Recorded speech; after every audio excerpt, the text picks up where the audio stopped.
Bien, yo les pido que abran sus Biblias, por favor,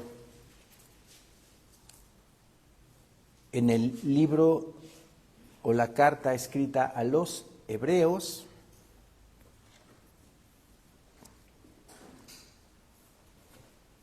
capítulo 8, Hebreos 8,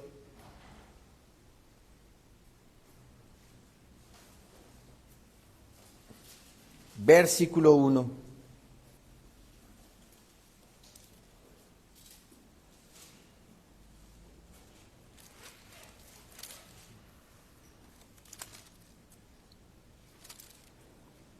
Hebreos 8:1.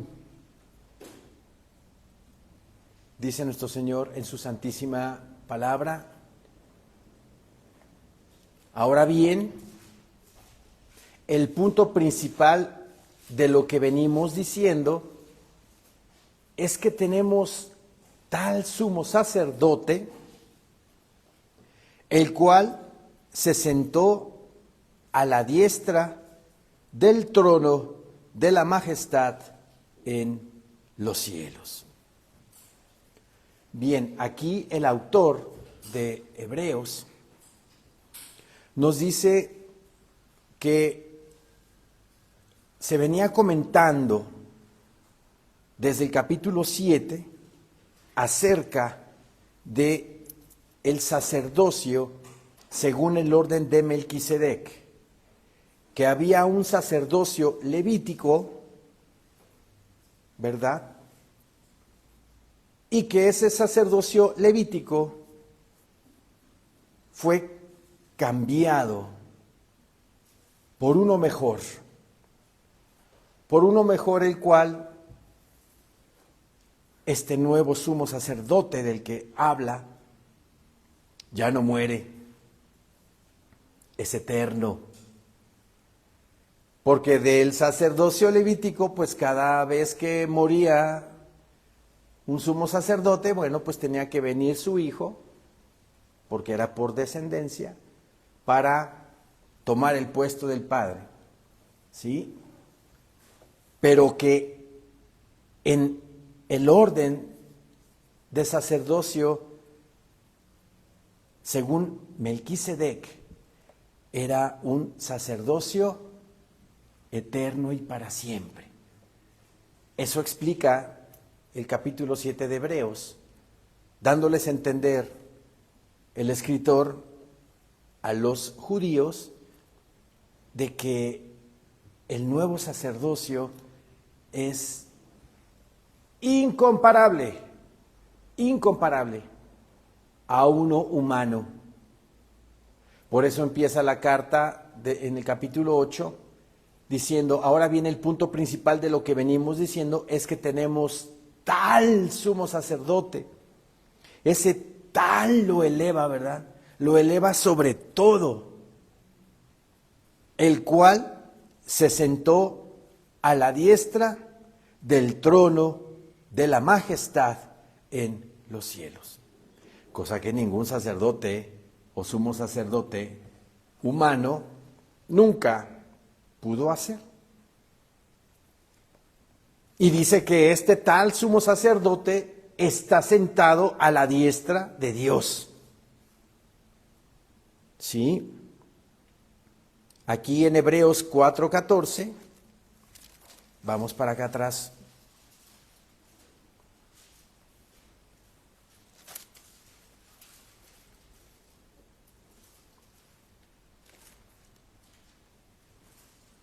Dice el Señor en su palabra: por tanto, teniendo un gran sumo sacerdote que traspasó los cielos. ¿Quién puede hacer eso? ¿Quién puede hacer eso? ¿Qué vicario, digámoslo así? Utilicemos esa palabra. ¿Qué vicario? ¿Qué representante, entre comillas lo pongo, de Dios aquí en la tierra puede traspasar los cielos? Ninguno. La Iglesia Católica en el siglo VI en una bula papal, declaró que los papas eran infalibles. La infalibilidad habla de perfección, perfección moral, o sea, no pecado. Y que hombre en la tierra, aunque sea un papa, aunque sea un pastor el más reconocido de todos los tiempos, que es Spurgeon, el príncipe de los pastores, o Wilkerson, también ha sido muy encumbrado, o MacArthur, que se acaba de morir. ¿Son infalibles? Todos cometemos pecado. Todos. No hay ni uno que diga, yo no he pecado. ¿Sí? Entonces vean lo que dice aquí, Hebreos 4:14, por tanto, teniendo un gran sumo sacerdote que traspasó los cielos, Jesús, el Hijo de Dios, retengamos nuestra profesión. Qué sumo sacerdote tan hermoso tenemos y tan maravilloso, tan perfecto, tan sublime, que traspasó los cielos. Quiere decir que llegó hasta el trono de Dios y se sentó al lado de Él. Si tenemos ese sumo sacerdote, dice aquí el autor de Hebreos, retengamos nuestra profesión. ¿Cuál es nuestra profesión? Somos hijos de Dios, somos cristianos y retengamos el Evangelio, la palabra dada, la palabra recibida, la cual en certidumbre de fe creemos que es la verdad. Porque a lo largo de nuestra vida como cristianos hemos visto nuestro cambio, hemos visto nuestra restauración por medio del Espíritu Santo. Ese es un testimonio de que Dios está obrando en nuestras vidas y de que Dios poco a poco, de gloria en gloria, nos está haciendo a la imagen de su Hijo Jesucristo. Eso es un testimonio fidedigno de la verdad, de que Cristo es la verdad, de que Cristo, como lo prometió en los evangelios, está por medio del Espíritu Santo restaurando mi vida. Y vaya que lo ha hecho. Después de tantas cosas que uno hace no conociendo a Dios, volteamos hacia atrás y digo, Señor mío, gracias te doy por todo lo que estás haciendo en mi vida y todo lo que vas a seguir haciendo, porque no acaba, No llega el momento en que dice Dios, bueno, ya estás completamente, no, hasta que venga Cristo por su iglesia. Sí, entonces si tenemos ese tal sumo sacerdote en nuestra vida que está obrando a favor de nuestra vida, a favor de que vivamos bien, a favor de que vivamos en plenitud, de que vivamos completos. La plenitud del ser humano es Cristo. Y ya cuando tú llegas a un cierto grado de espiritualidad, ya no te importa otra cosa más que el Señor. Y cada vez vas despreciando y despreciando más este mundo. Cada vez lo vas desechando porque te das cuenta de cómo trabaja y opera el mundo. Entonces dices, no, Señor mío, yo quiero estar de este lado contigo. No améis al mundo ni las cosas que están en el mundo. Porque el que ama el mundo, el amor del Padre no está en él. Porque los deseos de los ojos, los deseos de la carne y la vanagloria de la vida provienen del mundo, pero el mundo pasa y sus deseos. Mas la voluntad de Dios permanece para siempre. ¿Sí? Los cielos y la tierra pasarán, pero mis palabras no pasarán, dice el Señor en su palabra. Entonces, si estamos en el camino correcto, si estamos en la palabra correcta, retengamos nuestra profesión, como dice aquí. Retengámosla. Y si tenemos tal sumo sacerdote, ¿verdad?, que traspasó los cielos, Jesús, el Hijo de Dios, retengamos nuestra profesión. La Iglesia Católica tuvo un papa el cual blasfemaba en contra de nuestro Señor Jesucristo. El líder de esa religión se atrevió a decir que el sacrificio de Cristo en la cruz fue un fracaso. Se supone que es su vicario, se supone que es su enviado. Pero para esto también renunció al título de vicario, ¿se acuerdan? Renunció al título de vicario. ¿Para qué? Para tener ahí sincretismo y enjuague con la comunidad musulmana. Entonces, tener un representante de Dios en la tierra así, claro que no. Somos falibles. Todo ser humano es falible. ¿Quién es nuestro sumo sacerdote? Cristo Jesús. Por tanto, retengamos nuestra profesión. Aquí en Hebreos 9, versículo 11,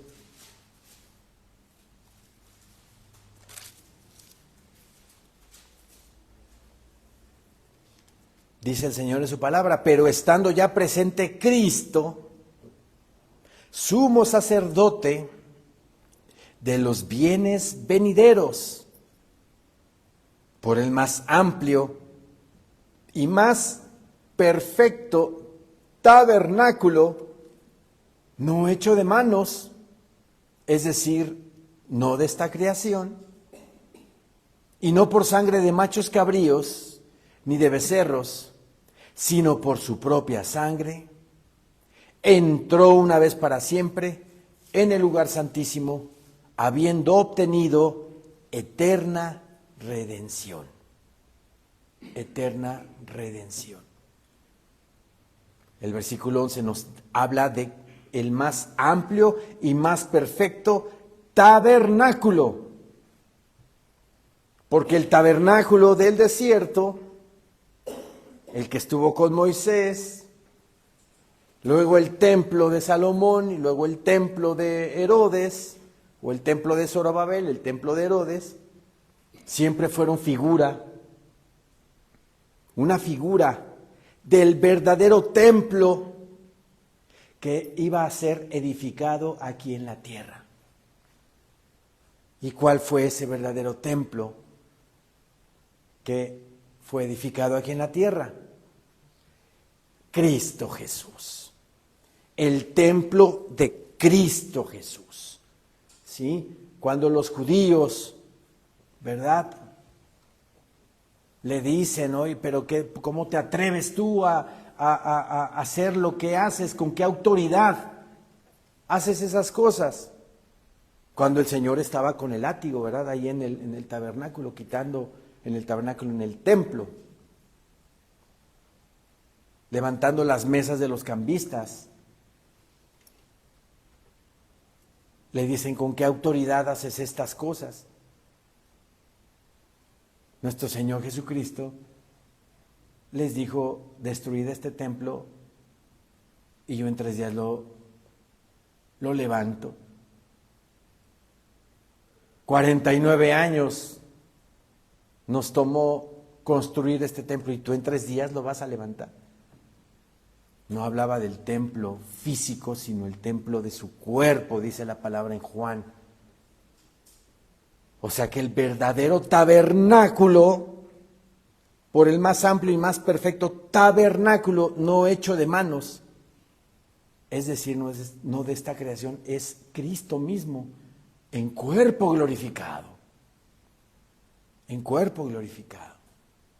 Ahora, no nada más es templo de Dios Él, nosotros, los que por fe llegamos a Cristo y lo recibimos como Señor y Salvador de nuestras vidas, somos templos vivos de Dios. Así como Cristo vino y habitó y se tabernaculizó, como dice la palabra en Juan 1, así nosotros también estamos en este mundo como tabernáculos, como tiendas temporales. Una tienda temporal pues es frágil, ¿verdad? Se puede, con un viento, se puede caer, se puede tirar y anda de aquí para allá, ¿no? En un desierto. Así es nuestra vida aquí, en la tierra. Como una tienda temporal, como Abraham anduvo en el desierto, en la tierra prometida. Anduvo en tiendas, dice la palabra en Hebreos, de aquí para allá, pero jamás edificó, estableció un lugar fijo donde vivir. Porque él esperaba la ciudad que tiene fundamentos, espiritualmente hablando, de la cual Dios es el arquitecto y constructor, dice la palabra también. Abraham sabía de que si no se iba a establecer ahí, de todos modos él iba a ser establecido en un lugar mejor, en el cielo, en el cielo. Y esa es nuestra, como decimos los mexicanos, esa es nuestra tirada, ¿verdad? Esa es nuestra meta, no arraigarnos a este mundo, porque este mundo pasa y sus deseos, pero la voluntad de Dios permanece para siempre, sino que debemos de voltear a ver esa ciudad también que tiene fundamentos, que es la Nueva Jerusalén. ¿Se imaginan vivir ahí? Hermosísimo. Si se nos hace hermosísimo vivir en Jerusalén por 1000 años con nuestro Señor Jesucristo. Ahora imagínense ya sin esta tierra, sin este cielo, con cielos nuevos y tierra nueva, bajando la Nueva Jerusalén, ¿verdad? Y llena y construida de oro transparente. Imagínense. Eso es lo que nos espera.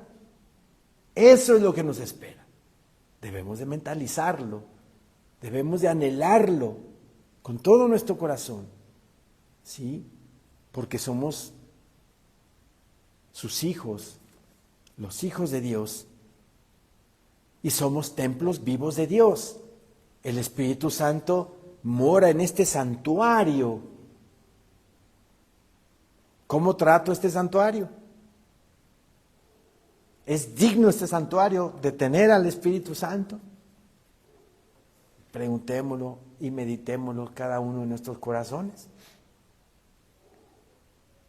Pero estando ya presente Cristo, sumo sacerdote de los bienes venideros, por el más amplio y más perfecto tabernáculo, no hecho de manos, es decir, no de esta creación. Y no por sangre de machos cabríos ni de becerros, sino por su propia sangre. Entró una vez para siempre en el lugar santísimo, habiendo obtenido eterna redención. Y nosotros por fe en Jesucristo también obtenemos eterna redención. Regresemos a Hebreos 8, por favor. Ahora bien, el punto principal de lo que venimos diciendo es que tenemos tal sumo sacerdote, el cual se sentó a la diestra del trono de la majestad en los cielos, ministro del santuario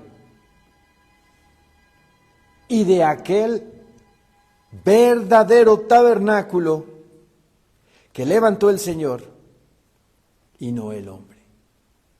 Ahora cuando dice aquí ministro del santuario,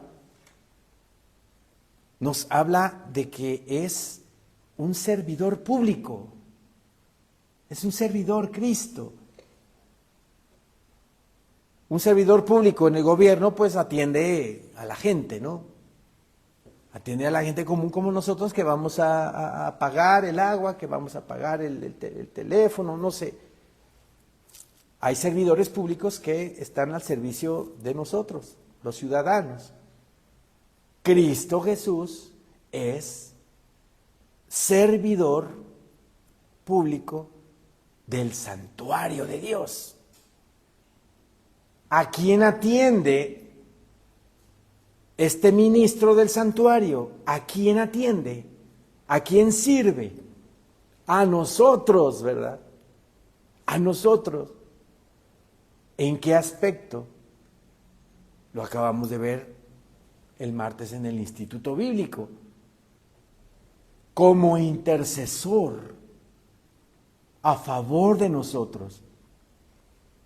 Diariamente, nuestras oraciones, que son inspiradas por el Espíritu Santo, llegan primero a Cristo, que es nuestro intercesor, y de Cristo al Padre. Y si hay algún pecado que estoy confesando, nuestro intercesor Jesucristo le pide al Padre por nosotros. El Padre voltea a ver su obra redentora del Señor en la cruz, voltea a ver su sangre que derramó, voltea a ver porque los tiene todavía. Nuestro Señor Jesucristo así lo vamos a ver, con los orificios de los clavos, los orificios en los pies. ¿Se dan cuenta? Dios Padre voltea a ver lo que le hicieron y que murió por nosotros. Y vean el amor y la compasión que tiene el Señor, nos perdona por lo que hizo su Hijo en la cruz. Qué gran sumo sacerdote tenemos, ¿no? Gran sumo sacerdote. Y lo describe aquí Hebreos 8 como ministro del santuario.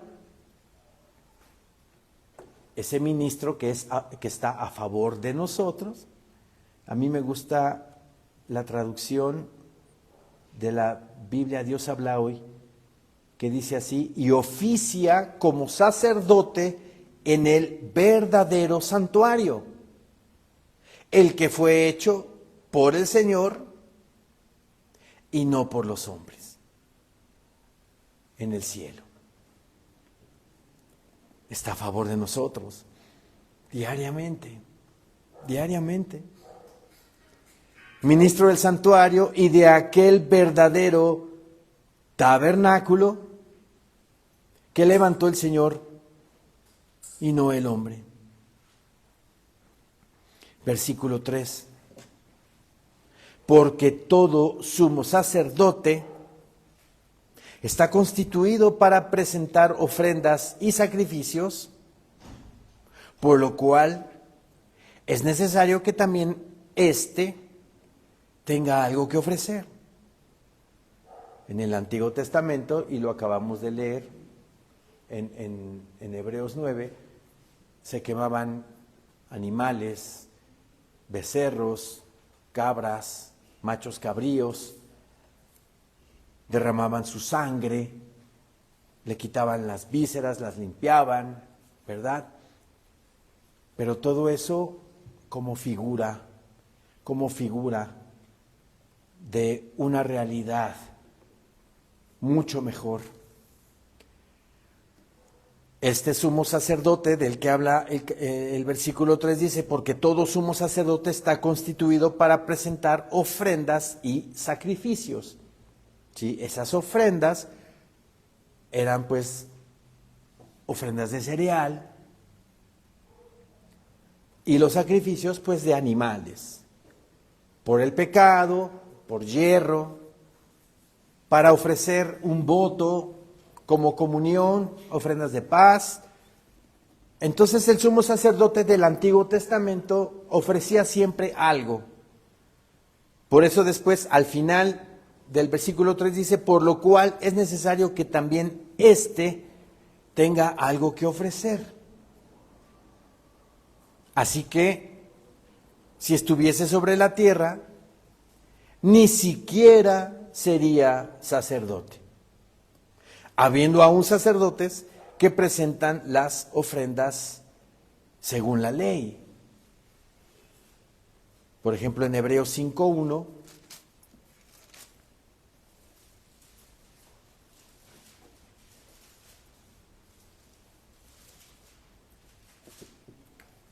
Hebreos 5:1 nos dice el Señor en su palabra, porque todo sumo sacerdote tomado de entre los hombres es constituido a favor de los hombres en lo que a Dios se refiere, para que presente ofrendas y sacrificios por los pecados. ¿Sí? Los sumos sacerdotes constituidos por Dios en el Antiguo Testamento estaban a favor del pueblo de Israel.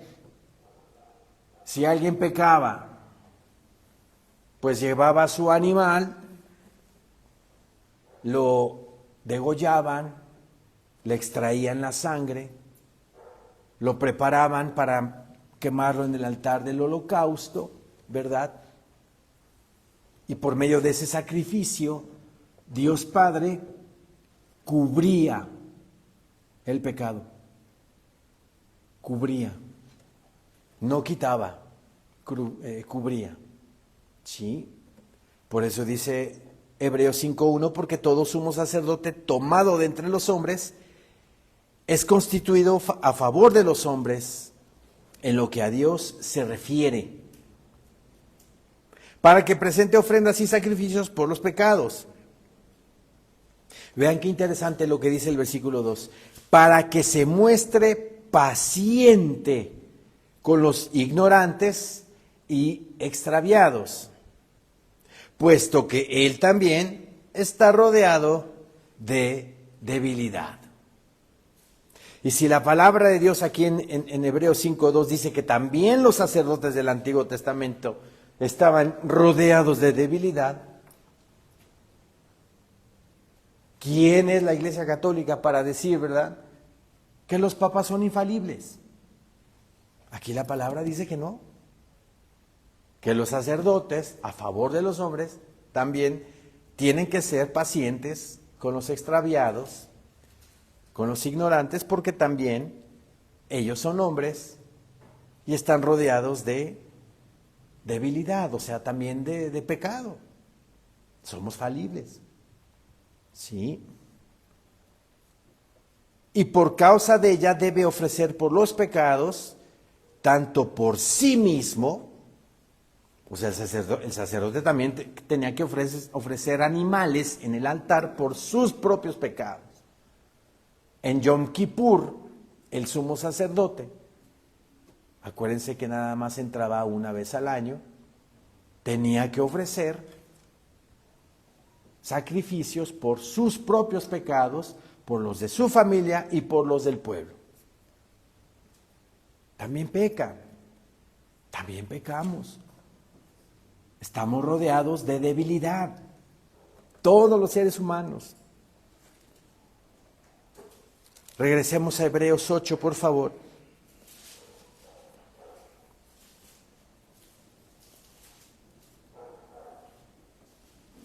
Así que, versículo 4, si estuviese sobre la tierra, ni siquiera sería sacerdote, hablando de Cristo, habiendo aún sacerdotes que presentan las ofrendas según la ley, los cuales sirven a lo que es figura y sombra de las cosas celestiales. Todo lo que, es hermoso, todo toda la actividad de los sacrificios del libro de Levítico está lleno de Cristo, lleno de Cristo. ¿Sí? Ejemplo, vamos a Levítico, por favor.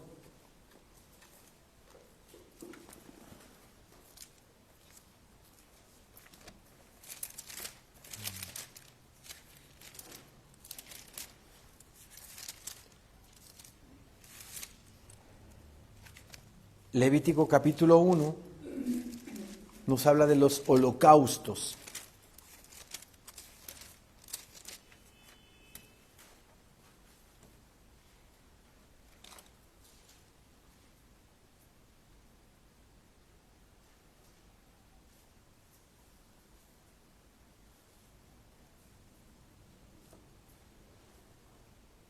Amén, hermanos. Levítico 1, llamó Jehová a Moisés y habló con él desde el tabernáculo de reunión diciendo, habla a los hijos de Israel y diles, cuando alguno de entre vosotros ofrece ofrenda a Jehová, de ganado vacuno u ovejuno haréis vuestra ofrenda. Si su ofrenda fuere holocausto, vacuno, macho sin defecto lo ofrecerá. De su voluntad lo ofrecerá a la puerta del tabernáculo de reunión delante de Jehová.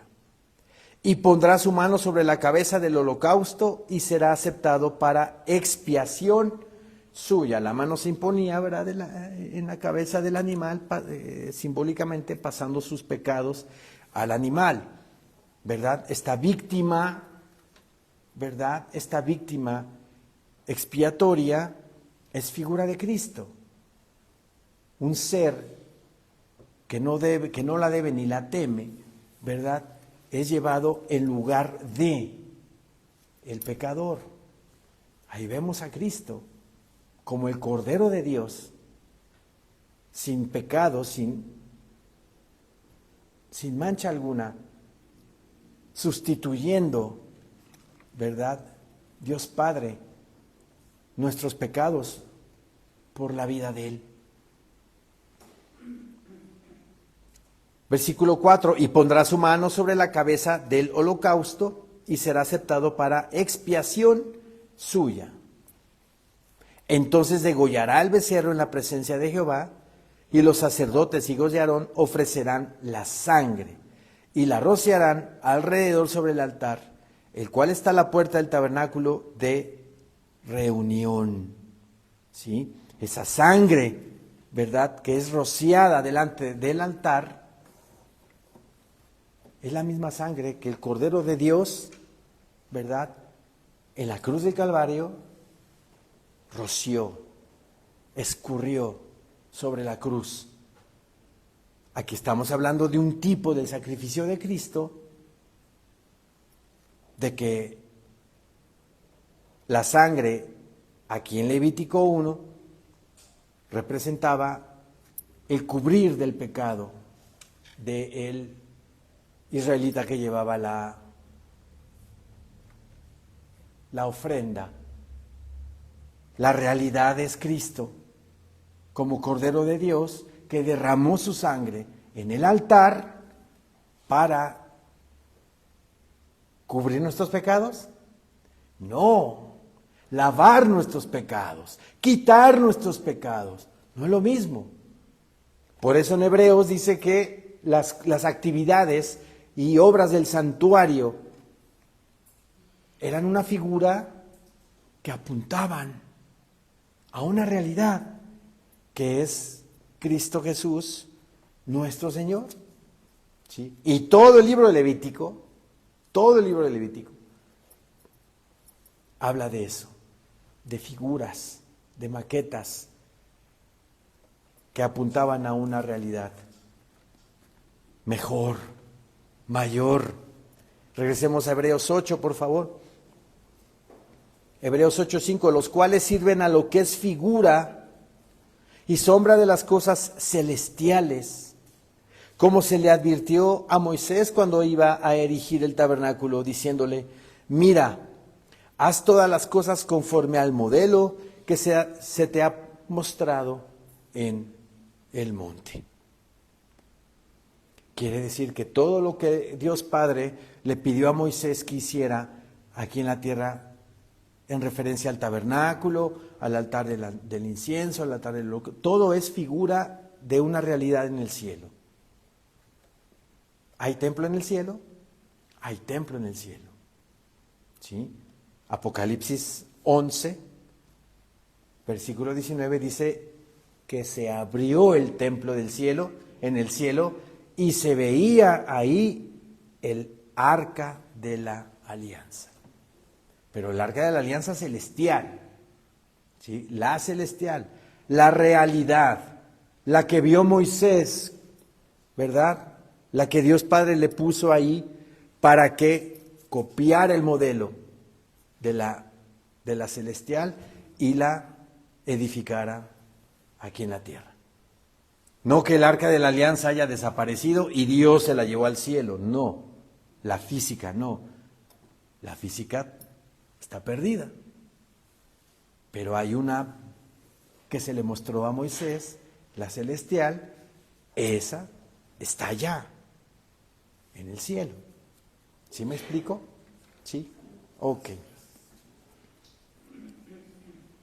Versículo 6, pero ahora dice, tanto mejor ministerio es el suyo, hablando de Cristo, cuanto es mediador de un mejor pacto, establecido sobre mejores promesas. Este versículo en la Biblia, Nueva Traducción Viviente, dice así, pero ahora Jesús, nuestro sumo sacerdote, se le ha dado un ministerio que es muy superior al sacerdocio antiguo, porque Él es un mediador a nuestro favor de un mejor pacto con Dios basado en promesas mejores. Promesas mejores. ¿Cuáles son esas promesas mejores? Ahorita las vamos a ver. Versículo 7, porque si aquel primero hubiera sido sin defecto, ciertamente no se hubiera procurado lugar para el segundo. Porque reprendiéndolos dice, he aquí vienen días, dice el Señor, en que estableceré con la casa de Israel y la casa de Judá un nuevo pacto. No como el pacto que hice con sus padres, el día que los tomé de la mano para sacarlos de la tierra de Egipto, porque ellos no permanecieron en mi pacto, y yo me desentendí de ellos, dice el Señor. Vean qué terrible. ¿Sí? Estableció su pacto al pie del monte Sinaí, y eso lo vemos en Éxodo 24. Vamos a Éxodo 24, por favor.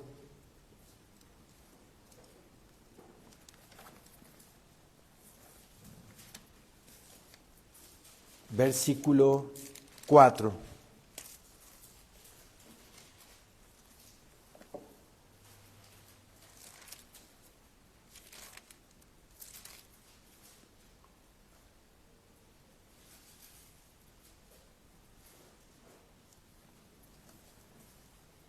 Éxodo 24, versículo 4 dice, y Moisés escribió todas las palabras de Jehová, y levantándose de mañana, edificó un altar al pie del monte, y 12 columnas, según las 12 tribus de Israel. Y envió jóvenes de los hijos de Israel, los cuales ofrecieron holocaustos y becerros como sacrificios de paz a Jehová. Y Moisés tomó la mitad de la sangre y la puso en tazones y esparció la otra mitad de la sangre sobre el altar. Obviamente hubo un sacrificio, ¿verdad? Un sacrificio de animal, y la sangre de ese animal la separa Moisés en tazones, como dice aquí. Y luego dice en el versículo 7. Y tomó el libro del pacto y lo leyó a oídos del pueblo. O sea, lo que Dios le dictó a Moisés en el monte Sinaí, la ley, no nada más los 10 mandamientos, toda la ley, los 613 mandamientos, los leyó Moisés delante del pueblo. Y tomó el libro del pacto y lo leyó a oídos del pueblo, el cual dijo: haremos todas las cosas que Jehová ha dicho y obedeceremos. Entonces Moisés tomó la sangre y roció sobre el pueblo.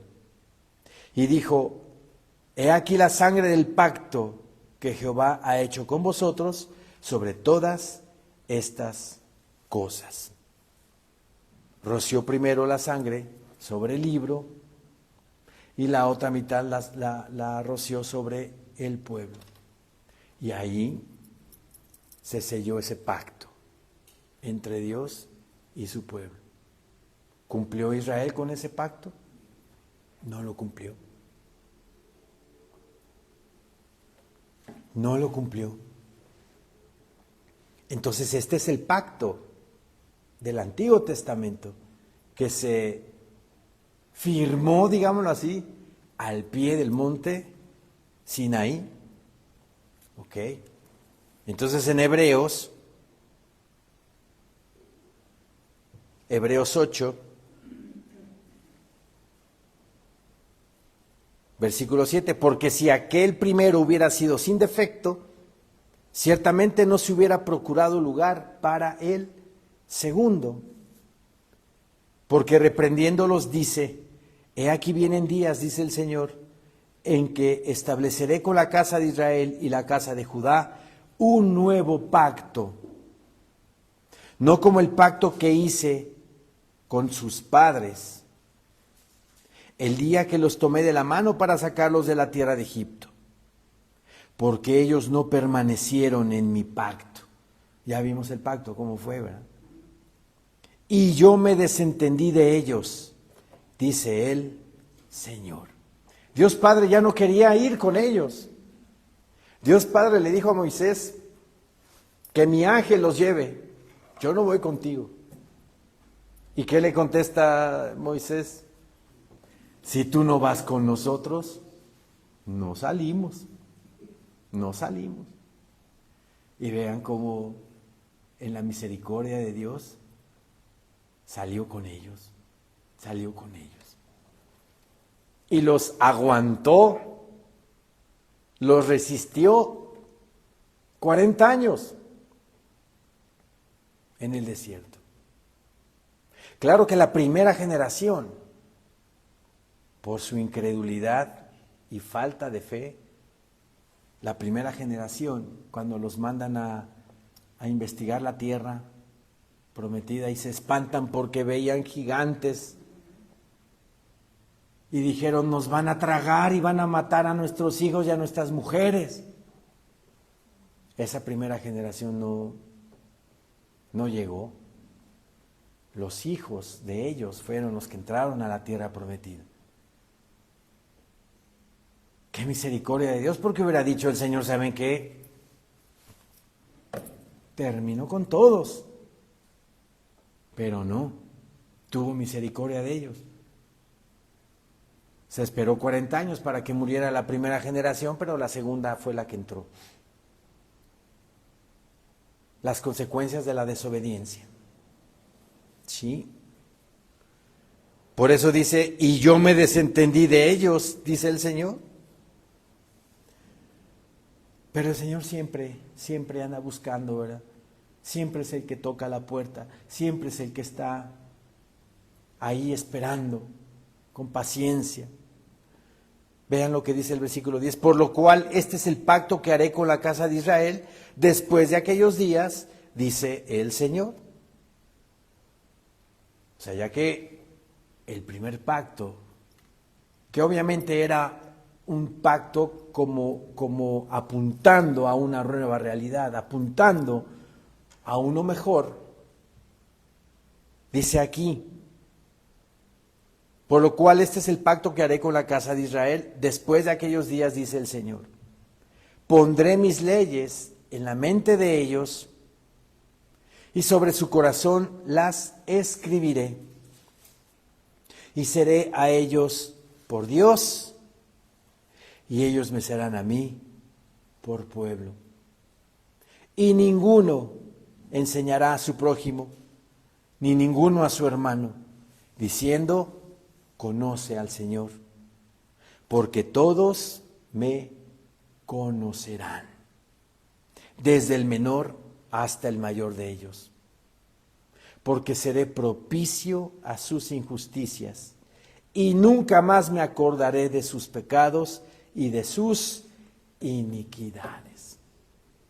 Qué hermosura, qué palabra tan hermosa, porque Dios le tuvo tanta y tanta paciencia al pueblo de Israel. Tanta paciencia en el Antiguo Testamento, en el libro de Jueces, como a cada rato eran capturados por sus enemigos, porque se despegaban del Señor. Apenas empezaban a prosperar, empezaban a salir, a estar bien y a ser bendecidos, se alejaban del Señor y empezaban otra vez a practicar culto a ídolos e imágenes. Pecaban, Dios permitía que los invadieran, los tenían cautivos por 10, 15, 20, según el caso, años. Clamaban al Señor y el Señor en su misericordia ponía un juez que los redarguyera, les hiciera ver su error, su pecado, se arrepentían, vencían al enemigo, volvían a restablecer su comunión con Dios, eran prosperados, pero nuevamente se volvían a separar de Dios. Todo eso es un tema en el libro de Jueces y en Reyes también. A lo largo de la historia del pueblo de Israel no han hecho las cosas bien. Pero también nosotros, como Iglesia de Cristo, ¿hemos hecho las cosas bien? No. Por eso viene tribulación. Por eso viene una época de dolor, para que aprendamos a tener al Señor como prioridad de nuestra vida. Acuérdense de las vírgenes prudentes y las no prudentes, las insensatas, que las prudentes tenían sus vasijas llenas de aceite, pero al final, tardándose el esposo, también se durmieron. Al dormirse, pues, ¿qué tiene que hacer el Señor? Jalarnos un poquito el tapete para despertar. Pero al fin y al cabo, todo lo que el Señor hace en nuestras vidas es para recibir y obtener esa promesa de las cuales les dije que está escrito que vamos a recibir. Aquí en Hebreos 9:15 dice el Señor en su palabra, hablando de Cristo, Hebreos 9:15 dice, así que por eso es mediador de un nuevo pacto, para que interviniendo muerte para la remisión de las transgresiones que había bajo el primer pacto, los llamados reciban la promesa, ¿de qué dice? De la herencia eterna. Esas son las mejores promesas que tenemos. ¿Queremos más? ¿No son suficientes? Claro que son suficientes, son excelentes promesas, son mejores promesas. La vida eterna con Él en el cielo. Esas son las promesas de las que habla la palabra. Y aquí nuevamente en Hebreos 8, el Señor en ese amor y en esa misericordia dice que va a poner en el corazón de su pueblo sus leyes, en su mente. Pondré mis leyes en la mente de ellos y sobre su corazón las escribiré. Y seré a ellos por Dios y ellos me serán a mí por pueblo. ¿Cuándo comenzó eso? ¿Cuándo? Cuando fue derramado el Espíritu Santo en Pentecostés, ¿verdad? Y los judíos reconocieron a Jesucristo como su Señor y Salvador de su vida. Y a partir de ese momento, la iglesia también, los no judíos, conocemos al Señor y no necesitamos que se nos explique, porque nosotros mismos, con la ayuda del Espíritu Santo, podemos entender la palabra. Pondré mis leyes en la mente de ellos y sobre su corazón las escribiré y seré a ellos por Dios y ellos me serán a mí por pueblo. Hablando de su pueblo judío en específico. Y ninguno enseñará a su prójimo, ni ninguno a su hermano, diciendo, conoce al Señor, porque todos me conocerán. Todos me conocerán. Por medio de su Santo Espíritu, que nos enseña a conocer al Señor. Lo que se hacía en el antiguo pacto, el pacto de la ley era externo, de puras obras, ¿verdad? De puros sacrificios de animales para cubrir el pecado.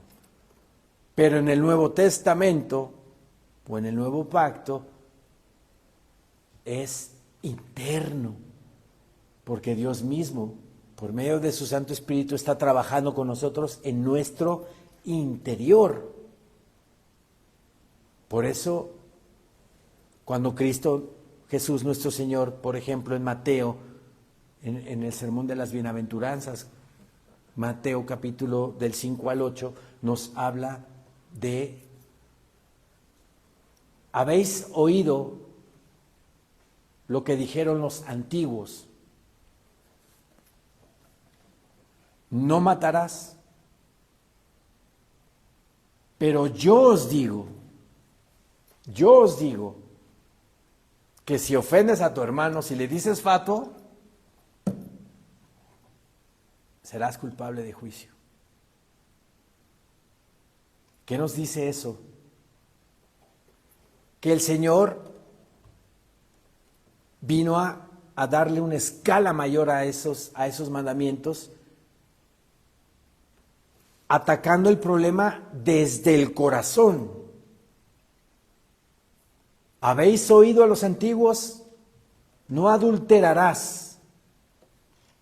Pero yo os digo que si ves a una mujer deseándola, ya estás adulterando con ella en el corazón. ¿Qué quiere decir eso? Que en el nuevo pacto lo que el Señor está haciendo es restaurarnos desde nuestro interior, desde lo que pensamos, desde lo que vemos. Ahí está la raíz. Porque si un adúltero, por ejemplo, ¿cómo se origina un pecado así? Pues con la vista, Por eso el Señor dice, pero yo os digo que si tú ves a una mujer para codiciarla, ya adulteraste con ella en tu corazón. Ahí está el asunto, desde la vista. Por eso también nos dice el Señor, ¿cómo vemos? ¿Cómo ves?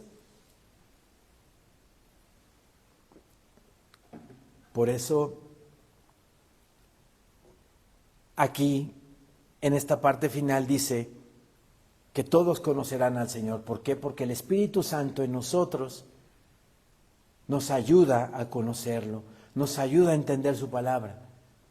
Su Espíritu Santo nos redarguye, nos guía, nos habla, nos dice, no hagas esto, no voltees a ver a esa mujer, o no te enojes de esa manera,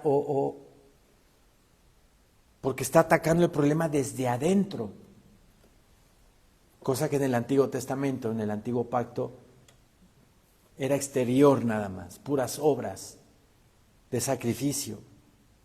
Y ninguno enseñará a su prójimo, ni ninguno a su hermano, diciendo, conoce al Señor, porque todos me conocerán. Desde el menor hasta el mayor de ellos. Porque seré propicio a sus injusticias. Y nunca más me acordaré de sus pecados y de sus iniquidades. Vean qué hermosísima palabra. Y nunca más me acordaré de sus pecados y de sus iniquidades. Siempre el Señor, si obviamente lo buscamos con todo nuestro corazón, va a ser propicio cuando nosotros confesemos algún pecado. Siempre va a estar ahí. Primero que nada, Cristo intercediendo por nosotros, Dios Padre viendo su obra de sacrificio en la cruz, perdonándonos y diciéndonos, nunca más me acordaré de sus pecados y de sus iniquidades. Vean lo importante que es el conocer a Dios. Todos me conocerán, dice, todos me conocerán. Y conforme más vamos conociendo a Dios, más nos vamos entregando, porque lo que conocemos o estamos conociendo de Dios en su santísima palabra es puro amor, es misericordia, es compasión, es bondad. Lo único que quiere Dios para el ser humano es que viva en plenitud. Y esa plenitud es alcanzada conociendo a Cristo y entregándose a Él con todo nuestro amor, con todo nuestro corazón, para que vivamos una vida en abundancia que Él nos prometió. Amén, hermanos. Amén. Levantémonos, por favor.